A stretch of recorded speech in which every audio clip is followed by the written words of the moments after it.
How to change your Windows profile picture. Hello guys, in today's video I'm going to show you how to change your Windows 10 or 11 profile picture in easy way. So first thing we do is we go here down below to the Windows Start icon, click on it like this, and then you have to choose the settings option here. Click on it and you will have many options here, but you have to choose the accounts. Click on accounts.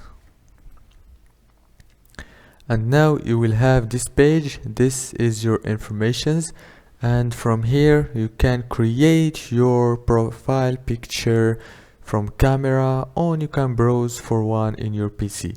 And that's it for today's video guys. If this video was helpful for you, please don't forget to like and subscribe, and see you in the next video.